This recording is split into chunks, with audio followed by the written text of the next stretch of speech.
गतिमान सरकार म्हणून नरेंद्र मोदींना सर्वांनी पाठिंबा दिला, जैन समाजाने दिला, सगळ्यांनी दिला आणि त्यांच्या नावावर ह्या लोकांना मतदान केलं आणि मग गतिमान जैन मंदिर कसं हडपण्याचा प्रयत्न केला हे उदाहरण आपल्या डोळ्यासमोर आहे। ते साधू असे म्हणले की ह्यांचं कधी चांगलं नाही होणार, ह्यांचं वाटोळ होईल। म्हणजे बिल्डरांना स्वच्छतागृह हस्तगत करण्यापर्यंत आणि दलित वस्तीतल्या लोकांना त्याच्यापासून वंचित ठेवण्यापासून एवढी प्रचंड स्वच्छ सुंदर काम त्यांनी केलेले आहे। त्यामुळे त्यांच्यावर अट्रॉसिटी दाखल झालेली आहे आणि या सगळ्याचा जाब त्यांना देवेंद्र फडणवीस मोदी साहेबांकडे द्यायचा आहे। आणि देवेंद्र फडणवीस चुकीच्या लोकांना सोडणार नाहीत। माझ्यावर सच्चा भाजपचा कार्यकर्ता बोलणारच नाही, कारण त्याला हे माहिती आहे की जैन मंदिरच्या बाबतीत जे दंगेकर बोलतात ती वस्तुस्थिती खरी आहे। मी किती नालायक आहे काय ह्याच्यात कोणाला घेणं देणं नाही, पण जैन धर्माचं मंदिर ज्यांनी हडप केलं आणि ज्यांनी मदत केली ते लाभार्थी त्यांच्याबरोबर आहेत। जोपर्यंत जैन धर्माची जागा सुटत नाही, विद्यार्थ्यांचं हॉस्टेल होत नाही आणि जोपर्यंत ती जागा महावीरांना ज्यांनी घाण ठेवलं यांच्यावर कारवाई होत नाही तोपर्यंत माझा हा लढा चालू झाला। रवींद्र धंगेकर आणि केंद्रीय राज्यमंत्री मुरलीधर मोहोळ यांच्यामधला वाद आता पेटलेला आहे आणि मुरलीधर मोहोळ यांच्यावर आज नवीन आरोप आहेत ते रवींद्र धंगेकर यांनी केले आहेत। माझ्यासोबत स्वतः रवींद्र धंगेकर आहेत, मी त्यांना विचारणार आहे। भाऊ, काल मुरलीधर मोहोळ मुंबईला होते आणि मुख्यमंत्र्यांची भेट घेतल्याची चर्चा आहे। बघा, हे गतिमान सरकार म्हणून नरेंद्र मोदींना सर्वांनी पाठिंबा दिला, जैन समाजाने दिला, सगळ्यांनी दिला आणि त्यांच्या नावावर ह्या लोकांना मतदान केलं आणि मग गतिमान जैन मंदिर कसं हडपण्याचा प्रयत्न केला हे उदाहरण आपल्या डोळ्यासमोर आहे आणि त्याचा जाब विचारण्यासाठी त्यांना देवेंद्र फडणवीसांनी 100% बोलवलं असेल आणि जैन धर्माच्या भावनाच्या तीव्र असंतोष निर्माण झाला आहे आणि त्याच्यामुळेच देवेंद्र फडणवीसांनी त्यांची झाडाझडतीलाच बोलवलं आणि माझ्या माहितीप्रमाणे देवेंद्र फडणवीस चुकीच्या लोकांना सोडणार नाहीत आणि मला शेवटच्या मन माझं सांगतं की देवेंद्र फडणवीस यांच्यावर कारवाई केल्याशिवाय राहणार नाही। आता देवेंद्र फडणवीसांवर तुम्हाला विश्वास आहे की ती मुरलीधर मोहोळ यांच्यावर कारवाई करतील? एक चांगलं चाणक्य म्हणून त्यांच्याकडे बघितलं जातं आणि करोडो जैन धर्माच्या भावना दुखवल्यात आणि काल जे त्यांचे साधू होते ते इतकं प्रचंड तडफड होती त्यांच्या जीवनातली तडफड बघताना माझ्यासारख्या कार्यकर्ते पुणेकरांना वाईट वाटलं की एक साधूला रडावं लागतं, साधूला बोलावं लागतं। तो शेवटी ते साधू असे म्हणले की ह्यांचं कधी चांगलं नाही होणार, ह्यांचं वाटोळ होईल। म्हणजे एवढं होऊन सुद्धा यांच्या तोंडातनं गोखले गोखले गोखले जग संपनाच। बरं, काल मुरलीधर मोहोळ यांची एक पत्रकार परिषद झाली आणि त्याच्यामध्ये ते म्हणाले की माझ्यावर एकही गुन्हा दाखवा।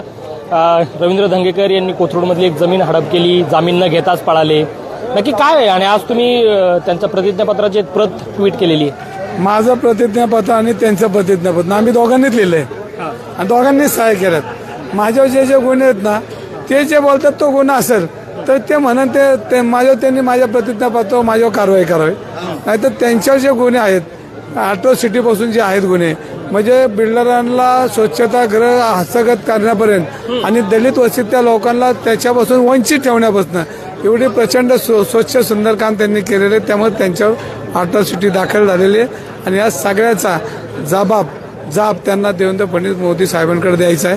त्याचं उत्तर थोड्या दिवसात तुम्हाला मिळणार आहे। काल त्यांच्या विरोधात तक्रार करण्यात आली आहे। सामाजिक कार्यकर्ते विजय कुमार यांनी थेट पंतप्रधान नरेंद्र मोदी यांना पत्र लिहिले। प्रश्नच नाही, जैन समाज ज्या विचाराने त्यांच्या पाठीशी उभा राहिला आहे त्यांना कायम पाठिंबा दिला, पण जैन धर्माची जागा, जैन महावीरांचं देऊळ गतिमान व्यवहार बोगस कशा पद्धतीने केला त्याची जबाबदारी मुरली मोहोळांची आणि त्याचा जाब त्यांना वरिष्ठांना द्यावाच लागणार। बरं, आज तुम्ही जी पोस्ट केली त्याच्यामध्ये तुम्ही खाली लिहिले की लवकरच भेटूया 2 नवीन प्रकरणं घेऊन, काय नवीन बॉम्ब काय ना? आज जरा दिवाळी आहे, सगळे मान्यवर आलेत, पुणेकर आलेत, माझ्या डोक्यावर जैन समाजाचं प्रतीक असलेलं एक कलर आहे। मला पुणेकरांचा पाठिंबा, पुणेकरांनी हा येऊन मला फेटा बांधलेला आहे।